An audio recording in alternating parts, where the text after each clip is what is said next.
In 1971, the first commercial arcade video game, Computer Space, was released. Only 8 years later, in 1979, Atari programmer Warren Robinette implemented the first Easter egg in his video game, Adventure. To get to the Easter egg, the player has to find a gray dot. After finding the gray dot, the player has to take the dot and use it to get through a sidewall below and to the right of the yellow castle. This unlocks the secret room in which has the signature created by Warren Robinette. Warren was just an underpaid developer looking for a little credit, but had unknowingly begun a long lineage of developers leaving secrets hidden in many of our favorite video games. Some of these secrets are found quickly, some take years, and a few remain unanswered to this day.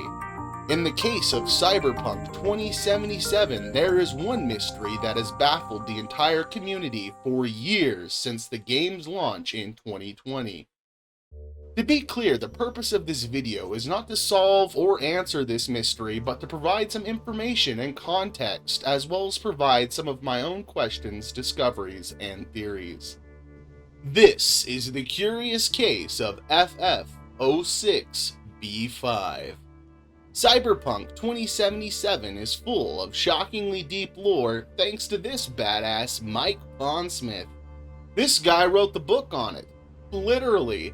In 1988, he released Cyberpunk, the role-playing game of the dark future, more commonly known as Cyberpunk 2013. This book was a tabletop role-playing game sparked by the popularity of media like Blade Runner, which had only been released a few years prior in 1982. The game would see massive success, leading Mike to release another RPG book, Cyberpunk 2020. Over the years, Mike would work on alternate timelines and non-canon projects until around 2013, when game developer CD Projekt Red approached him to create Cyberpunk 2077. During the development of 2077, Mike continued to work on a tabletop RPG as well, releasing Cyberpunk Red in 2019, a year before 2077 finally dropped in 2020. I know, none of this is about the secret, and I promise I'm getting to it. But understanding Mike's role in the Cyberpunk universe is important going forward. Since Mike and other creative minds have been creating this universe since the 80s, there is a ton of lore on just about everything in the Cyberpunk world. Keep this in mind while we encounter a seemingly intentional absence of explanation surrounding the most heavily discussed objects in Cyberpunk 2077. Welcome to Night City! First appearing way back in the debut book Cyberpunk 2013, Night City is a key location in almost all Cyberpunk games and serves as the main setting of Cyberpunk 2077. Owned by the Megacorps, ran by gangs of mercs and fixers, the city hosts a dark underbelly under bright neon lights. The city is home to many mysteries, but none quite as puzzling as these 6 statues located around the map. The main design of these statues, dubbed Type B, is a golden armored human-like figure with 4 cybernetic arms and 6 cyber spider-like legs protruding from under the torso. The top set of arms are presenting a large flat-tipped sword, while the bottom set of arms holds a ball in the left hand and the right hand is posed palm-faced outward. Below the torso are some circuit-like markings that the community speculates to have some meaning. The entire statue sits on top of a marble and gold pedestal that iconically bears the sequence FF06B5. Also present on the arms and pedestal is a layer of PCB-like circuitry. There are 6 of these statues in total that can be found in various locations around Night City. Statue D3 is located in Corpo Plaza, right in the middle of City Center District. D3 is considered the prime statue for many reasons. It is the largest of all of the Type B statues. It is in an easily accessed area and very obvious in the middle of the city. In my own searching, I've also found that if a player can get above the statue, there are small paper textures that can be found throughout the game but are only visible from above the statue. D3 is also visited by monks during the daytime who come to meditate or worship in front of the statue. It should also be noted that the game uses the same 3 monk models every single time. These monks are considered to be a very significant part of the mystery, and we will return to them and the role they might play after going over the 5 remaining statues. Located in Arroyo Santo Domingo, this statue is hidden inside an Arasaka warehouse housing parade floats. However, this statue does not stay hidden and will later appear in scenes showing the parade floats. It is the smallest of the 6 main statues. F5 is also the only other statue to show the sequence FF06B5, as the remaining 4 statues all lack the bottom half of the marble pedestal. Located in Charter Hill, Westbrook, D5 is nearly inaccessible without mods as it sits high up on a building. It is also missing the bottom half of the pedestal that contains the FF06B5 sequence. Taking the camera below the map, we can even see that the lower half isn't just clipped into the map, but has been entirely removed. E5 is also located in Charter Hill, Westbrook. It is difficult to reach without mods, but with some creative parkour and appropriate cyberware, the task of reaching it is not entirely impossible. Situated between the 2 towers above Eden Plaza, E5 is the 4th largest of the 6 main statues. D4 is located in Japantown, Westbrook. The statue sits atop a walkway surrounded by holographic ads for various companies. The statue is easily located and players can get up to it. Once again, the lower half of the pedestal is missing from this statue. E3 is located in Reconciliation Park in the Glen, Haywood. This statue is uniquely rusted and weathered, surrounded by garbage. This placement might demonstrate that the influence of this statue has infiltrated even the lowest classes of Night City. Hey, Future Anime here. While editing and putting this video together, I actually discovered another Type B statue that I can't find listed anywhere else. To locate this statue, it is inside the stash room of the apartment that players can purchase in Japantown. It is also the 3rd Type B statue to bear the FF06B5 sequence. So those are the main statues, and at a surface level, this is the mystery that is FF06B5. But to try and understand or solve this secret, we need to go much, much deeper. When the mystery of the 4-armed statues first began, the community immediately noticed similarities with another statue located around the map. This statue was dubbed Type A, but no unique names were given to the various locations around the map, so I will be using my own designations to reference them in this video. Statue Type A, like Type B, is a humanoid figure with 4 arms. However, unlike Type B, Type A is a full-standing statue with a sort of cybernetic shroud covering the lower half of its face. The top 2 arms of Type A are outstretched holding 2 glowing pink orbs, while the lower arms clasped in front of the figure in a meditation pose. Type A is clothed in a monk's robe from the waist down. Statue Delta is located in Japantown near the Nagami Market restaurant. Just as Statue D3 is considered prime, so should Type A Delta be considered a prime statue. Delta is the largest of all Type A statues, as well as surrounded by Buddhist monks during the day. Unlike D3, however, the monks at Delta are not meditating towards the statue. They can instead be found in rotating positions standing around the area.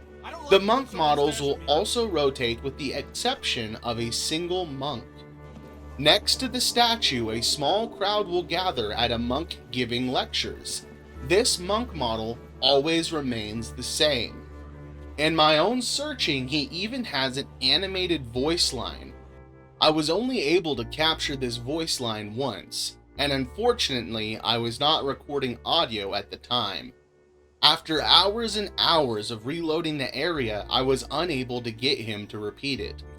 Thankfully, I do play with subtitle boxes enabled, so I'm able to show you what he said, but I will have to dub myself over it. You replace your eyes, yet know not how to see. You replace your legs, yet have nowhere to run. You replace your hearts, yet you feel nothing. You've come to believe in coin as the ultimate solution to any problem.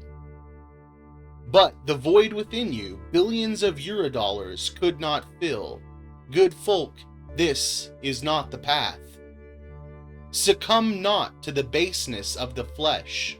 Abandon the superficial and delve into your minds. Converse, love one another. The one opposite is not your foe, but a wellspring of joy. The one beside you completes you. To engage with him, with her, is to be happy, for happy are we who have the good fortune to care for another. One of the first times many players see one of the Type A statues is in Misty's Esoterica shop located in Watson. This statue is only a few feet in height, situated on an altar inside the shop. Misty's shop is also home to a mysterious diagram with more numbers and letters of unknown meaning. Some speculate that this diagram could be related to solving the FF06B5 mystery.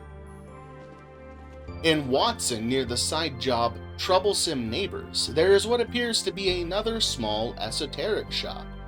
Inside this shop is another Type A statue on an altar. This is Statue Alpha.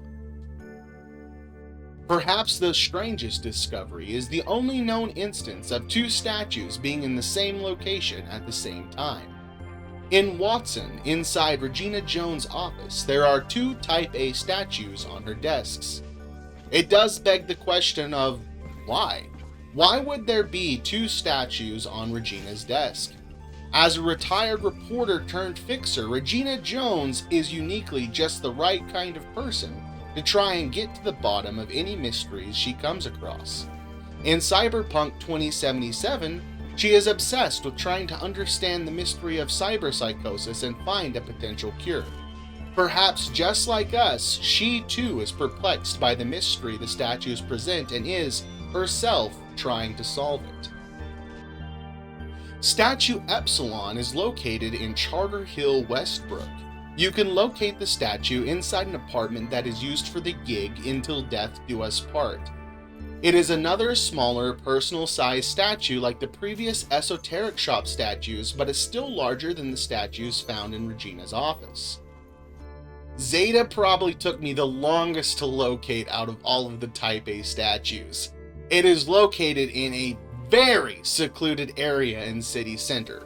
Players can find Zeta on the left side of the road just before a bridge that crosses over to Watson. This statue is tucked away on a small balcony and also features a strange sequence of these decorative cylindrical objects. Now, I'm unsure what these objects are, but they do appear to be organized in a sequence of 9, 5, 3, 5, 15. Alright, remember those monks I mentioned earlier?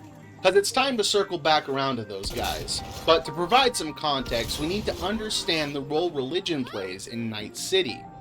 In the Cyberpunk 90s, there was a mass wave of abandoning organized religions, but a few have managed to remain popular. These more popular religions are Christianity, Islam, Buddhism, and Shinto. This is apparent all over Night City, where players can find Buddhist monks, Shinto priests, and pockets of Christianity, like the Pacifica Serenity Bible Church. For our purposes, though, we only need to focus on the Buddhist monks in the city, specifically the monks present at both types of statues. At Data Shard, Buddhism and Cyberware, a perspective specifically denotes these monks as ordained bhikkhu. who follow a strict tradition including no cyberware. This is important to note going forward, as each of the following monks will be breaking this strict lifestyle in a few different ways. The first monk I have dubbed the Cyber Monk, as he is the only monk to still be sporting any cyberware in the form of X'd out cybernetic eyes. He also has a few prominent tattoos, but these would not have necessarily been in violation of the Bhikkhu rules, if he got them before becoming a monk. All of the monks have large scars on their arms, presumably from previous cyberware implants that have been removed since converting to Buddhism. The second monk I have given the name of Fashion Monk, because his crime against the Bhikkhu rules is a crime of fashion.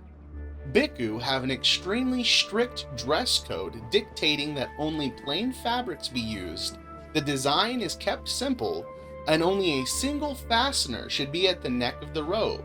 Multiple fasteners and the more complex design of his robe both place this monk at odds with the code he is supposed to be following. The third monk, with a seemingly scripted appearance near the statues, I call the Rich Monk. Despite being a convert, he still sports the trappings of a wealthy lifestyle, like designer shades and a large ornate ring from the luxury store Jinguji. This is his deviance from the traditional Bhikkhu, as they are supposed to renounce all worldly possessions. Now, there is a fourth monk with a large visor and the same robes as the Fashion Monk, but his appearance is always random and doesn't seem intentionally scripted like the other three monks. Also, when mentioning monks, it's notable that there is one more monk players can interact with in Night City named the Zen Master. While having no direct link to any of the statues, the Zen Master is still unique, having no tattoos, no scars from previous cyberware, no fancy clothing, and by all accounts follows the Bhikkhu code completely. It should also be noted that the Zen Master is wearing an altar around his neck, a trait shared with the Rich Monk I mentioned earlier. Players can bump into the Zen Master first at Reconciliation Park in the Corpo Plaza district. Each time he is found, players have the option to meditate with the Zen Master, but unfortunately, none of his meditation sequences seem relevant to the mystery of the statues. Despite this, his existence is still very important, as it verifies that the traditional Bhikkhu rules we know today have survived to the world of Cyberpunk 2077. The glowing sequence FF06B5 certainly is intriguing. However, with everything we've explored so far, to me it brings a deeper mystery into focus. If something or someone is so important to have so many statues and an almost cult-like following, who are they? Cyberpunk 2077 is a game where you can see a movie poster in the environment and find lore about it. And I have dug and dug and dug through the lore of Cyberpunk 2013 to 2077 and can't find a single shred of anything resembling either statue. An information black hole. In my digging, I did find a few things that sparked a personal theory, but before I really go off the deep end, one of the Cyberpunk developers has briefly mentioned the mystery a few times.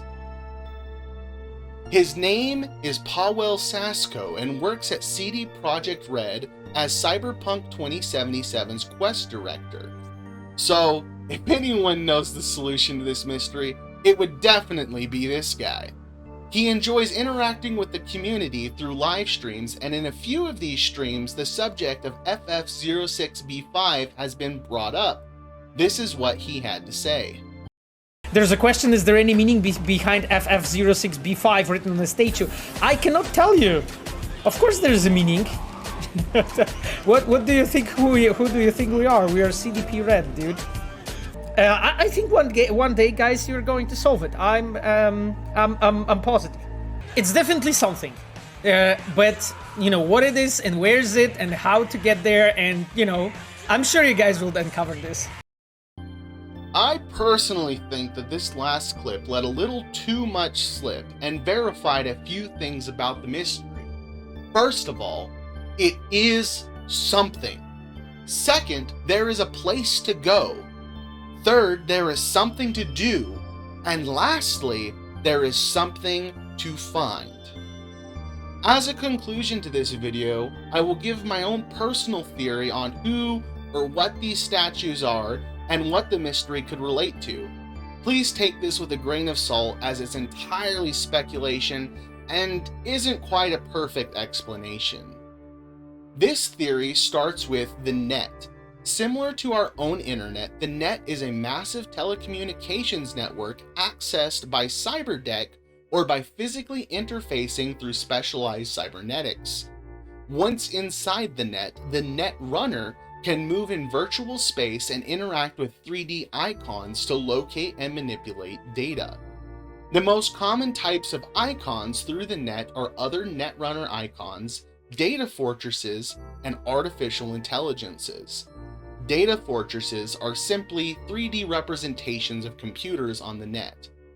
Another type of data commonly found on the net is ICE. ICE is special security and encryption measures taken to secure and hide data. Most of what we can find about artificial intelligences in the world of Cyberpunk comes from an officially licensed Cyberpunk fan magazine titled Interface.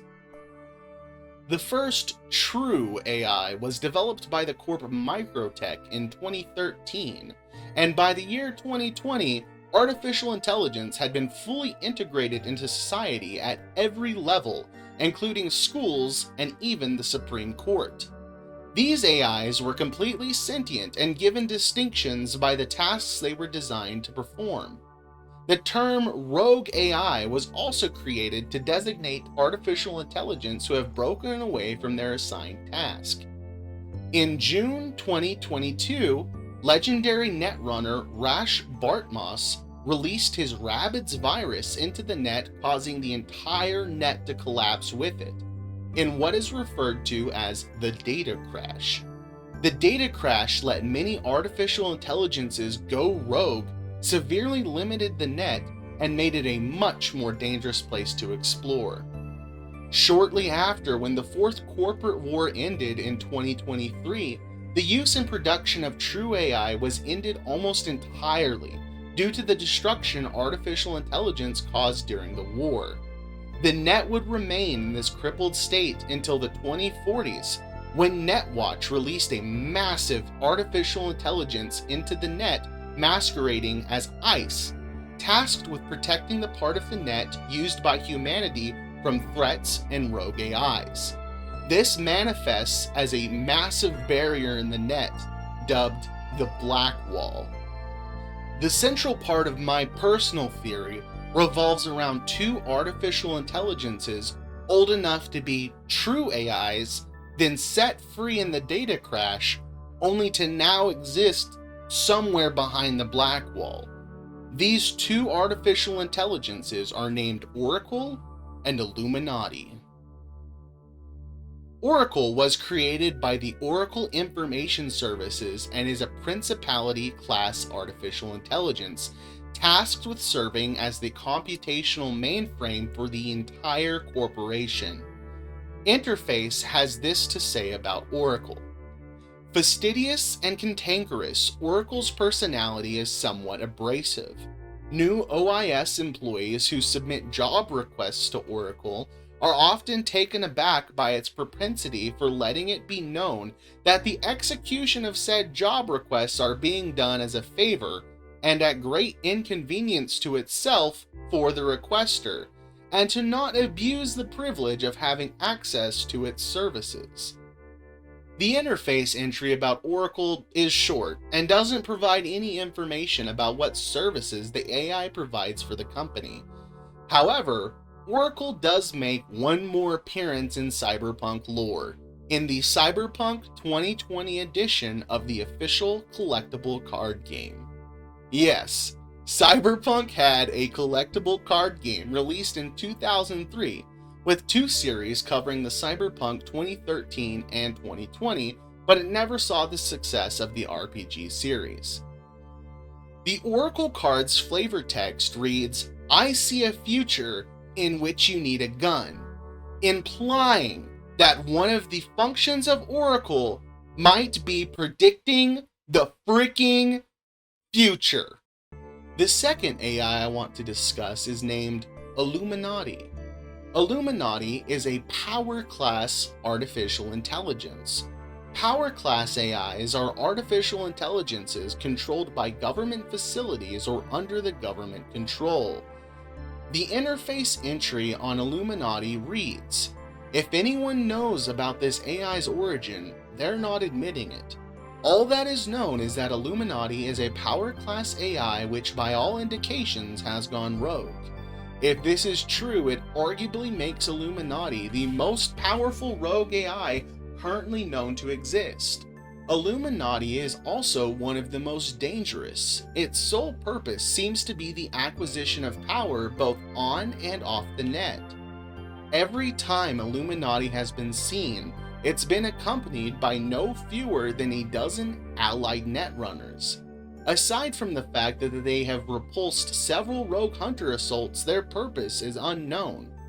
One theory, anonymously submitted to the press electronically by someone under the pseudonym V, holds that Illuminati, as its name suggests, is the center of a secret cabal that could consist of anywhere from a few dozen to as many as several thousand members worldwide, and that Illuminati is rarely involved directly in its own schemes. A rogue government artificial intelligence hell-bent on amassing power and influence. An AI that is also old enough to be fully sentient and trapped behind the black wall. If it isn't obvious yet where I'm going with this theory, then let me be clear. I think that these two statues are manifestations of these two artificial intelligences, Oracle and Illuminati. The golden type B statue being the Oracle, and the silver type A being Illuminati. In Cyberpunk, Buddhists actually have a fascination with the net. It lays out an ideal setting for exploration of thought, utilizing directionless exploration of the net as their medium to deny themselves the concept of self. What if, through this directionless meditation through the net, they were able to communicate with the Oracle on some level and manifest its will into the real world? It would also serve as an explanation for why the previously mentioned monks all fail to adhere to the Bhikkhu standards, because they are more concerned with carrying out the will of the Oracle than keeping the code.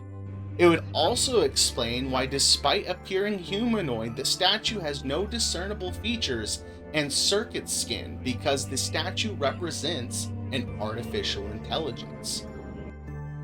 Illuminati, on the other hand, is actively seeking power and influence. This makes the idea of this AI amassing a following even less far-fetched. It would also explain the placement of the Type A statues like they are objects to worship rather than objects of meditation. It could also explain the strange diagram in Misty's shop with an eye, similar to the Eye of Providence, a symbol closely associated with the Illuminati. It could even explain why the monks at the prime Type A statue are preaching instead of meditating, trying to turn followers of the Illuminati.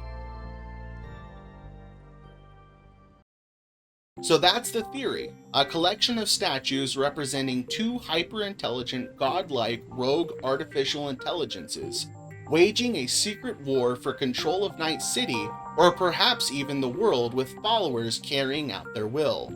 Plus, one of these artificial intelligences may be able to literally predict the future, all from behind the Netwatch black wall.